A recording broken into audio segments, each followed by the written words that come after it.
નમસ્કાર વિદ્યાર્થી મિત્રો, યુનિટ નંબર 4 કેમિકલ બોન્ડિંગ ની અંદર આપણે નેક્સ્ટ ટોપિક આપણે વાત કરીએ લુઈસનું બિંદુ નિરૂપણ. તો લુઈસ નામના વૈજ્ઞાનિકે આપણને બાહ્યતમ કક્ષામાં રહેલા જે ઇલેક્ટ્રોન છે જેને આપણે સંયોજકતા ઇલેક્ટ્રોન તરીકે ઓળખવામાં આવે છે, જેને અહીંયા આપણને ડોટ સાઇન વડે આપણે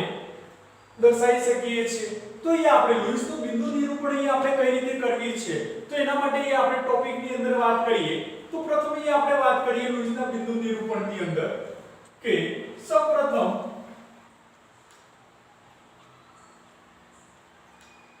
અણુની રચનામાં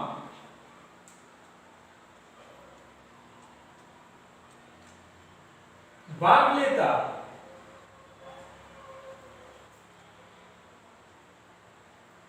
સંયોજકતા ઇલેક્ટ્રોન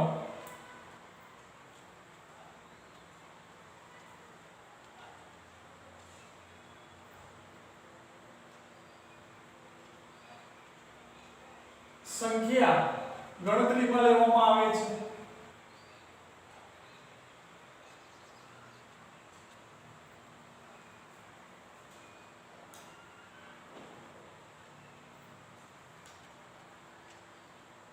તો ફર્સ્ટ પોઈન્ટ એ આપણે વિદ્યાર્થી મિત્રો યાદ રાખવો છે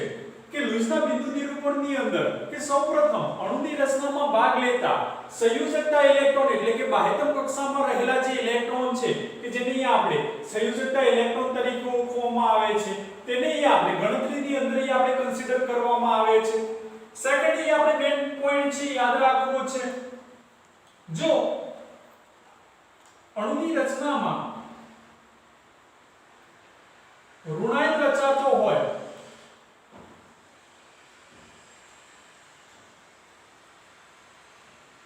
તો જેટલા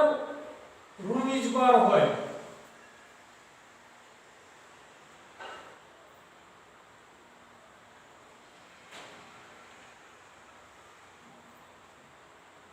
તેટલા ઇલેક્ટ્રોન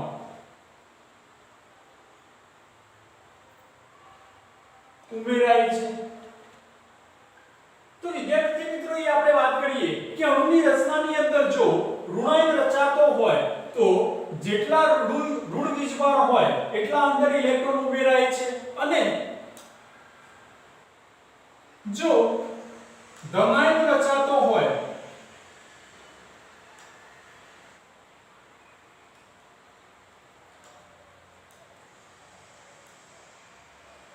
તો જેટલા ધન વીજભાર હોય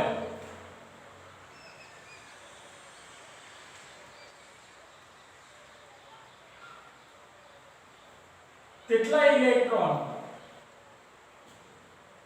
દૂર કરાય છે. તો વિદ્યાર્થી મિત્રો કે જો ધનાયન રચાતો હોય તો જેટલા ધન વીજભાર હોય એટલા ઇલેક્ટ્રોન દૂર કરાય છે, અને જો ઋણાયન રચાતો હોય તો જેટલા ઋણ વીજભાર હોય એટલા ઇલેક્ટ્રોન અંદર ઉમેરવામાં આવે છે. ફોર એક્ઝામ્પલ તરીકે આપણે વાત કરીએ કે દાખલા તરીકે આપણે વાત કરીએ કે CO3 2- આયન છે કે CO3 2- માં 2 એકમ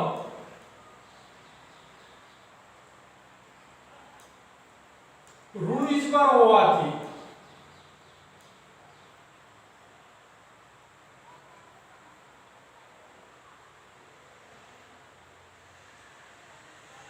તટસ્થ પરમાણુમાંથી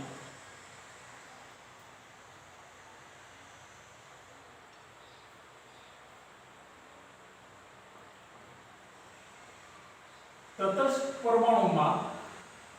2 ઇલેક્ટ્રોન વધારાના ઉમેરાય છે.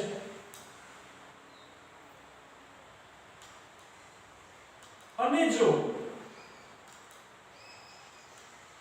NH4+ આયન હોય તો NH4+ આયનમાં 1 એકમ ધન વીજભાર હોવાથી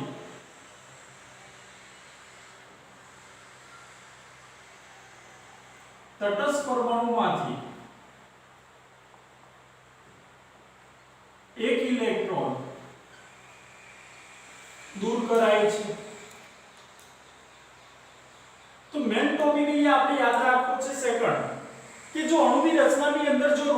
ઋણાયન રચાતો હોય તો જેટલા ઋણ વીજભાર હોય એટલા ઇલેક્ટ્રોન અહીંયા આપણે ઉમેરવામાં આવે છે અને જો ધનાયન રચાતો હોય તો જેટલા ધન વીજભાર હોય એટલા ઇલેક્ટ્રોન અહીંયા આપણે દૂર કરાય છે તો કન્સિડર અહીંયા આપણે યાદ રાખવું છે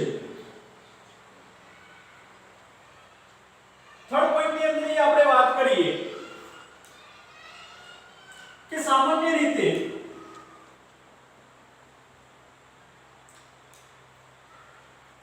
ઓછા વિદ્યુત ઋણમય તત્વોને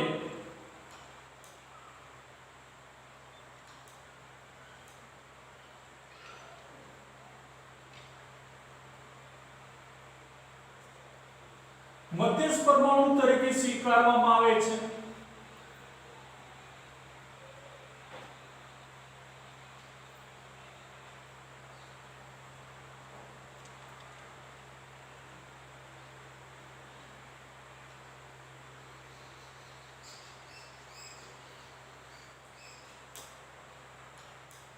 અને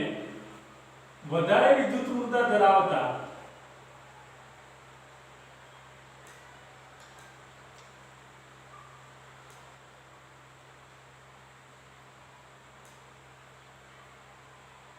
તત્વને તેની આસપાસ ગોઠવાય છે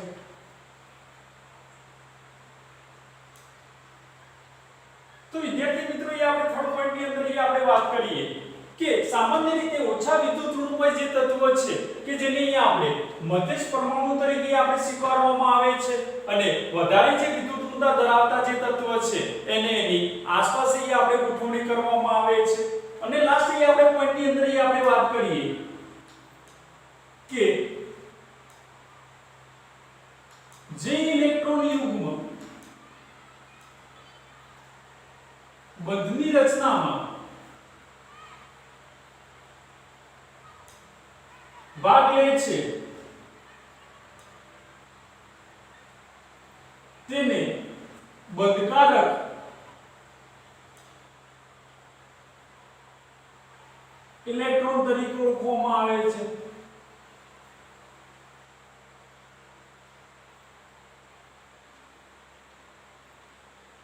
અને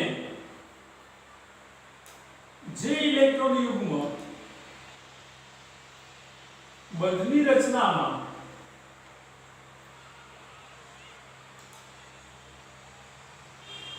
ભાગ લેતા નથી તેને અબંધકારક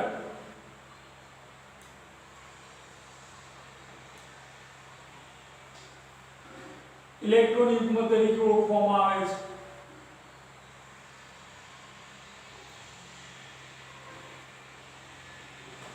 મેં અહીં આપણે લાસ્ટ વાત કરીએ કે જે ઇલેક્ટ્રોન યુગ્મ બંધની રચનાની અંદર પાર્ટિસિપેટ થાય છે એટલે કે ભાગ લે છે તેને અહીં આપણે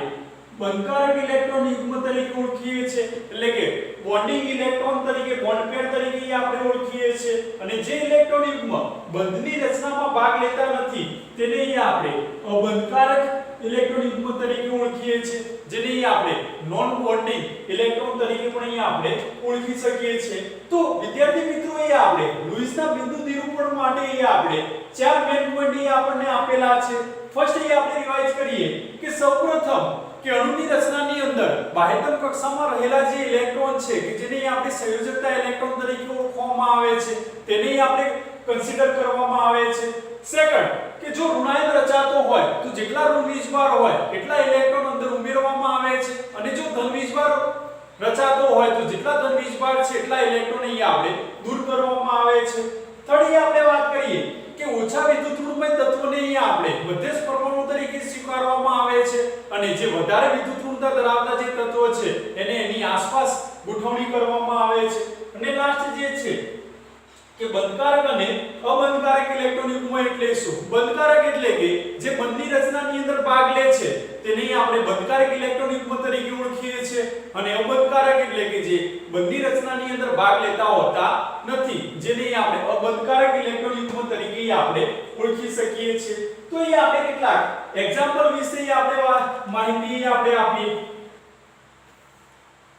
કે આપણે લુઈસ બિંદુ નિરૂપણ અહીંયા આપણે કઈ રીતે કરી શકીએ છીએ?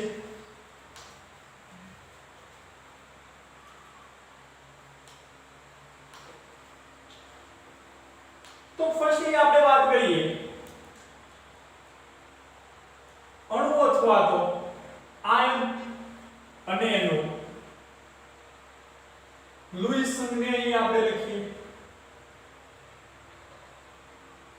ફર્સ્ટલી આપણે દર્શાવીએ હાઇડ્રોજન H2 મોલેક્યુલ્સ. તો એની અંદર અહીં આપણે વાત કરીએ કે હાઇડ્રોજન કે જેની બાહ્યતમ કક્ષામાં એક ઇલેક્ટ્રોન હોય છે, જે એક ઇલેક્ટ્રોનની સહિયારી ભાગીદારી કરીને અહીંયા આપણને આ રીતનું સિંગલ બોન્ડ ફોર્મેશન અહીંયા આપણને કરે છે. એ જ રીતે આપણે વાત કરીએ Cl2 ક્લોરીન ની અંદર. તો ક્લોરીન જે પરમાણુ છે કે જેની બાહ્યતમ કક્ષામાં 7 ઇલેક્ટ્રોન હોય છે, જેની માટે હું અલગ અલગ સાઇન દર્શાવું છું સંજ્ઞા. આના પણ 7 ઇલેક્ટ્રોન છે. ઓકે, ચલો અહીંયા આપણે ક્રોસ વડે દર્શાવો છો અને આને અહીંયા આપણે ડોટ વડે દર્શાવો એટલે કે બંનેની અહીંયા આપણે સાઇન અહીંયા આપણે અલગ દેખી શકીએ છીએ. ઓકે, તો એક ઇલેક્ટ્રોન જે છે એ પાર્ટિસિપેટ થઈને અહીંયા આપણને Cl2 અહીંયા આપણને અણુની રચના કરે છે કે જેની બાહ્યતમ કક્ષામાં 7 ઇલેક્ટ્રોન હોય છે, જે એક ઇલેક્ટ્રોન પાર્ટિસિપેટ થાય છે અને આપણને Cl2 બોન્ડ ફોર્મેશન થાય છે. સેકન્ડલી આપણે વાત કરીએ જે રીતની O2 મોલેક્યુલ્સ કે અહીંયા જે ઓક્સિજન જે છે કે બાહ્યતમ કક્ષામાં 6 ઇલેક્ટ્રોન છે. આ ઓક્સિજન કે જેની બાહ્યતમ કક્ષામાં પણ 6 ઇલેક્ટ્રોન હોય છે, જે બે ઇલેક્ટ્રોનની આપણને પાર્ટિસિપેટ થઈને આપણને O2 મોલેક્યુલ્સ અહીંયા આપણને બનાવે છે. નેક્સ્ટ અહીં આપણે વાત કરીએ જે રીતની O3 મોલેક્યુલ્સ જે મોસ્ટ છે કે આપણે ઓક્સિજન જે છે અહીંયા તમારે યાદ રાખવું છે હાલ પૂરતું કે ઓક્સિજન જે છે 3 મોલેક્યુલ છે ઓઝોન ની અંદર. O3 મોલેક્યુલ્સ કે જેને અહીંયા આપણે ઓઝોન તરીકે આપણે ઓળખીએ છીએ, ઓઝોન મોલેક્યુલ્સ તરીકે. તો અહીંયા 3 ઓક્સિજન જે છે તો આ ઓક્સિજન ની અંદર અહીંયા આપણે વાત કરીએ કે જેની બાહ્યતમ કક્ષામાં 6 ઇલેક્ટ્રોન હોય છે. આની અંદર પણ 6 ઇલેક્ટ્રોન હોય છે. ઓકે,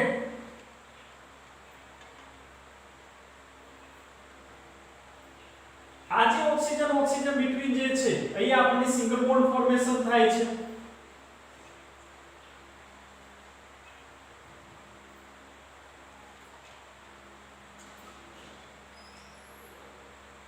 તો અહીંયા આપણને આ રીતનું બોન્ડ ફોર્મેશન થાય છે, જેને અહીંયા આપણે આ રીતે દર્શાવીએ તો સરળતાથી આપણને ખબર પડશે કે ઓઝોનના 3 અહીંયા આપણને મોલેક્યુલ્સ આપેલા છે. આ ઓક્સિજનની વાત કરીએ છીએ વિદ્યાર્થી મિત્રો, અહીંયા આપણે કોન્સન્ટ્રેશન રાખવું છે. આ ઓક્સિજનની વાત કરીએ કે એની બાહ્યતમ કક્ષામાં 6 ઇલેક્ટ્રોન છે. ઓકે, 6 દર્શાવી નાખ્યા છે. આ ઓક્સિજન પરમાણુ કે જેની બાહ્યતમ કક્ષામાં 6 ઇલેક્ટ્રોન છે, તો આ ઓક્સિજન જે છે એમની બિટવીન અહીંયા આપણને ડબલ બોન્ડ ફોર્મેશન થાય છે, જે અહીંયા આપણે દર્શાવ્યું છે. આ ઓક્સિજન બિટવીન અહીંયા આપણને સિંગલ બોન્ડ ફોર્મેશન થાય છે. તો અહીંયા એક આ ઓક્સિજન 1 2 3 4 5 અને 6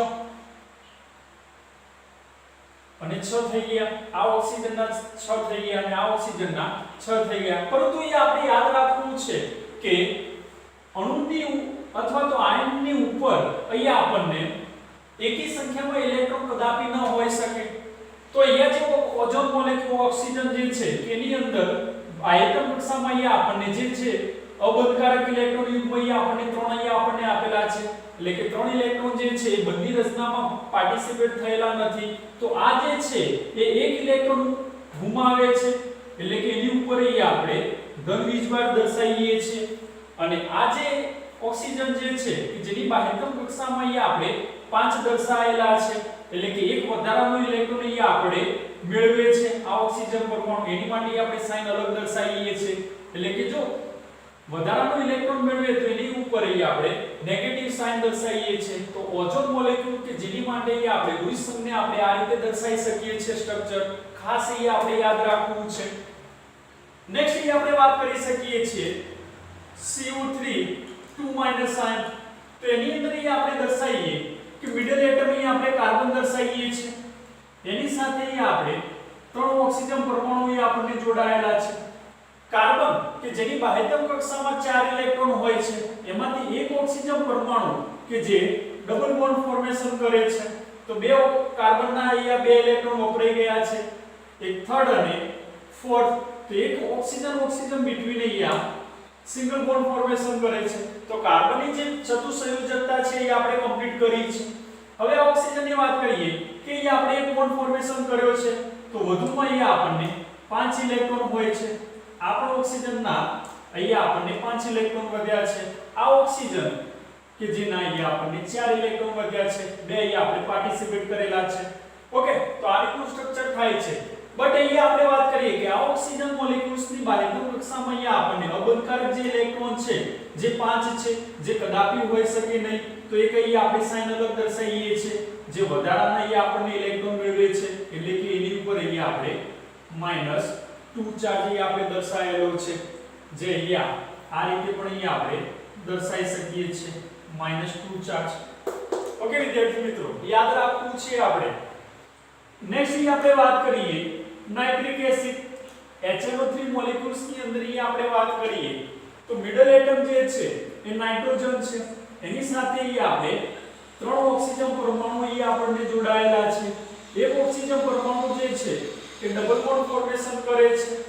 એક ઓક્સિજન બે ઓક્સિજન પરમાણુ જે છે સિંગલ બોન્ડ ફોર્મેશન કરે છે તો નાઇટ્રોજનની વેલેન્સી ની અંદર અહીંયા આપણે વાત કરીએ 1 2 3 4 અને 5 ઓકે આની સાથે એક હાઇડ્રોજન અહીંયા આપણને જોડાયેલો છે તો અહીંયા અબંધકારક 4 વધશે આની જોડે અબંધકારક ઇલેક્ટ્રોન યુગ્મની વાત કરીએ તો અહીંયા આપણને 5 વધશે આની જોડે 4 અબંધકારક ઇલેક્ટ્રોન યુગ્મ વધશે તો અહીંયા એક વધારાનો ઇલેક્ટ્રોન આ ઓક્સિજન પરમાણુ મેળવે છે એટલે કે એની ઉપર એક નેગેટિવ ચાર્જ આવે છે આની ઉપર એક અબંધકારક ઇલેક્ટ્રોન યુગ્મ છે જે એક ઇલેક્ટ્રોન ગુમાવે છે અને એની ઉપર અહીંયા આપણે એક પોઝિટિવ ચાર્જ દર્શાવીએ છીએ તો HNO3 મોલેક્યુલ્સ કે નાઇટ્રોજન ઉપર એ આપણે પોઝિટિવ ચાર્જ છે અને એક ઓક્સિજન પરમાણુ ઉપર એ આપણે નેગેટિવ ચાર્જ દર્શાવીએ છીએ તો આ રીતે એ આપણે વિદ્યાર્થી મિત્રો એ આપણે લુઈસનું બિંદુ નિરૂપણ એ આપણે દરેકની અંદર એ આપણે કરી શકીએ છીએ વધુમાં એ આપણે એક એક્ઝામ્પલ લઈએ લાસ્ટમાં